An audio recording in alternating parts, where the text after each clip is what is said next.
Well, hello, friends. It is TexAgs Rewind presented by Yeti. The fan show guys are all in the house here. We've got Matt Browning, birthday boy, Shirtlift, Roy. Yeah, so today's a big day for many reasons. First off, happy birthday. Thank you. It's my birthday. My 2-year anniversary at TexAgs today. Happy TexAgs really? birthday. Oh, wow. All right. And Sylvester Stallone's birthday. I think 77, 78. Yes. I forgot about Stallone, but it's also George W. Bush, Oh, really? Nancy Reagan, Ned Beatty, Holy smokes. 50 Cent, 50? Kevin Hart. No, for real. Like, I there's didn't know. the I would've Dalai done- Lama. All right. Who's had a better career, Stallone or Kevin Hart? The llama. No, Stallone. Are you kidding? Yeah. I mean, give Hart some time, but Stallone, dude. Yeah. Come on, man. Yeah. Who? Robes flowing. Better career. Majestic. The Rock or Stallone?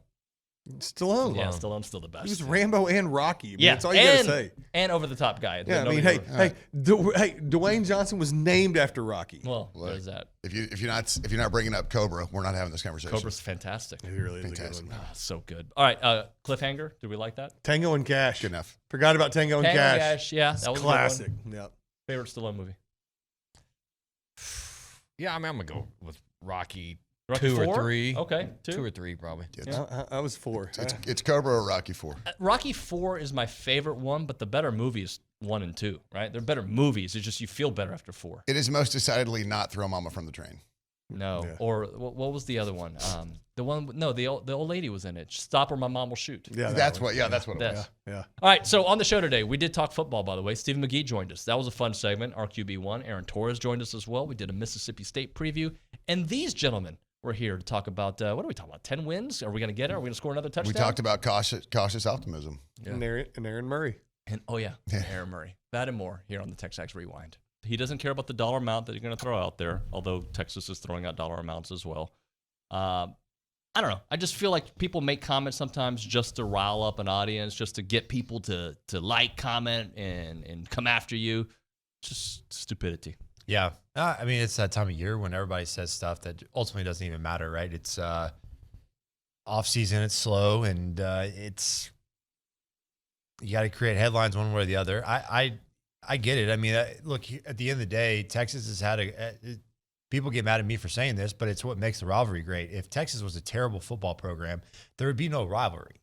It'd be like beating up on Prairie View A&M. That's not a rivalry.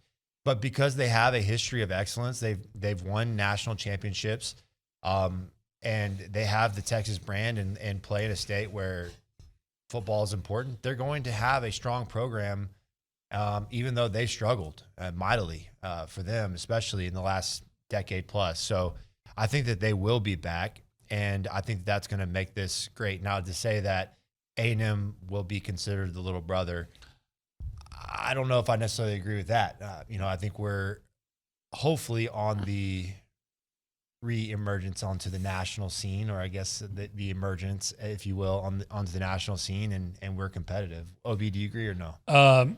First of all, A&M has a larger enrollment than Texas, so when he says that Texas is bigger, is wrong. True, right? Secondly, I always thought, and this plays into what he's saying, gives out A&M was always its own worst enemy, and in the last few years is the first time in A&M's history that I believe that everybody's all in on what it takes to be a good football program. So it's not going to happen immediately.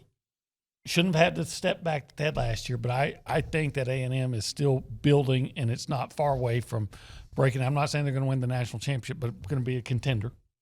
AT, last thing for you. Aggie Hoops, you got them number 15 in your way too early rankings. Just give us a little bit of your rationale there. Yeah, my rationale is everything that I said last week, because I remember us talking about it, is I think especially in basketball, right? I mean, and it goes to what we just talked about, right? April is such now an active time in basketball where you see, a lot of teams, look at a school like Arkansas. I mean, I think they have another 7 new players this year. I think they had 9 new players last year. So April, May has become such an active time that when you just retain a bunch of guys, it just goes under the radar. It's not talked about because, this school added this player, that school added that player, Alabama added this guy, Auburn added that guy, Kentucky just added 2 guys in the last 2 days or whatever. And so with A&M, you have a team that finished second in the SEC. I thought, and we talked about this during the season, I remember this, is, over the final probably 2 months of the year from about mid-January to mid-March, I know it didn't show in the NCAA tournament, but I thought they were playing as well as anybody in college basketball for a long stretch of the season. Now you bring back the vast majority of that team. I know Buzz has kind of supplemented it through the transfer portal. I just think there's a lot of reason for excitement, especially, again, for a team that basically returns everybody in a conference that Kentucky has major roster turnover. Alabama does. Arkansas does. All those schools that outside of A&M were at the top last year. Well, now all of a sudden A&M returns a lot. Obviously, Buzz has, his guys, his OKGs, and I think they're going to be really good next year. And I think it'll be an exciting time for Aggie hoops. Okay, yeah. So, like I mentioned earlier, Forbes is gone. So I expect Decamerion Richardson to kind of slot into the cornerback one role. With the 3-3-5 that Arnett runs, though, it kind of rotates through a lot of DBs. So that may be where you got your numbers from, but we have some meaningful snaps there. I kind of expect Marcus Banks, who's a Bama transfer, to just kind of take over at the corner spot on the opposite side of the field. We return the number 1 and 2 tackler at linebacker in Jet Johnson and Bookie Watson. So a ton of production there at linebacker. And then we get, a couple of guys back that were injured the majority of the year on the defensive line that hopefully will be healthy to start the year. So really safety is kind of my main concern. We got a transfer from Michigan and, we got a couple of guys that are more of run stopping safeties and not great coverage safeties. So as far as matchup goes between us and A&M, I feel like that would be where A&M should attack, because I know y'all got a good receiver core going in this year. Yeah, they're very excited about that receiver core out there. I want to go back to Will Rogers for a minute and kind of expand on that from earlier. Talk to me about his evolution, because I feel like there's been different stages of the way we look at Will, but from the player himself, where have you seen the most growth? As a leader, man, I don't know, just, his freshman year in 20, he kind of got thrown into the fire. KJ Costello looked like, I don't know, Peyton Manning against LSU in his first game, gets hurt, and Rogers just gets thrown in the fire. I mean, we threw 6 picks as a team versus Kentucky that year. 2 of them were Rogers, but he just slowly won over the locker room. He's just an intangibles guy, if you will, not to be cliche, but first one in, last one out. Everybody loves him. Even when he plays bad, man, he played one of the worst games I've ever seen against Ole Miss at the end of the year. But he just stayed in it, and he made plays when he had to. There were touchdowns to be scored with that offense. The line wasn't good, right? That was a huge problem. I feel that same talent, mature, scores more points, 27, 28 points a game.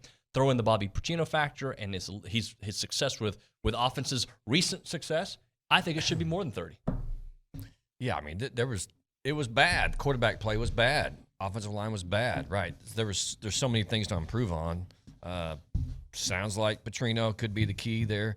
And I'm just super happy with our roster. I mean, the running backs all good. We got the 5-star quarterback throwing the ball. Receiving core. Receiving core looks awesome. Tight end loaded. Mm-hmm. So. And the O-line is loaded. It's just it was inexperienced last year. Well, my optimism comes actually from, I don't know why my voice is peaked like that. I'm pulling Nuno over here. Hey now. So my optimism comes from both sides, because I think we're going to score more. I think we're going to give up less. I think our defense is going to be better. Those young guys coming in their second year, I think, are going to be stronger up front. I think the offensive line, and again, we never know about injuries, right? I get it. But I think the offensive line, again, older, wiser, which is really what it comes down to. The game slows down the more you play it, right? And so, like you said, the skill players we have, literally just take last year's and put them back on the field. I mean, that's literally what we're doing, right. And I'm fine with that. With a couple of really cool key pieces that we're getting to add this year. Anais being one of them. Well, yeah, because he wasn't here. But also, I think the backfield is really underrated. But I think you add it in, and even if it's not 7 more points on offense, I think we clear more than 7 points in differential. So if the defense gets better and we get better at a touchdown a game, you're talking about maybe like a 10 points, differential change. And that's kind of how I look at it, because it's not just – because if you score a ton and you got the worst defense in the history of Texas A&M, it's really not going to matter if you score 35 a game, right? But I think both sides – and I'm with you on the optimism. I think that's where – and it's cautious optimism is where it's a differential for me. Both are going to improve. Yeah, no doubt about it. Look, if they can, there's, I always talk about the touchdown. It's not just the touchdown. Stop the run, third downs, get some picks. Get off the field. All right, friends, tell them what to do. Roy, you want to start? Sure. Like, subscribe, comment, share. Anything you want to add? Turn on your notifications. Use it, man. If you get busy like me, like mid morning, I can't tune into Dave and the show, so I catch it on YouTube. Yep. No, I think they said it all right. Yeah, I have nothing to add. Happy birthday, buddy. Thanks, pal. Oh, you just broke the mic. Thanks. Thanks, pal. It's TexAgs Rewind. We'll see you next time.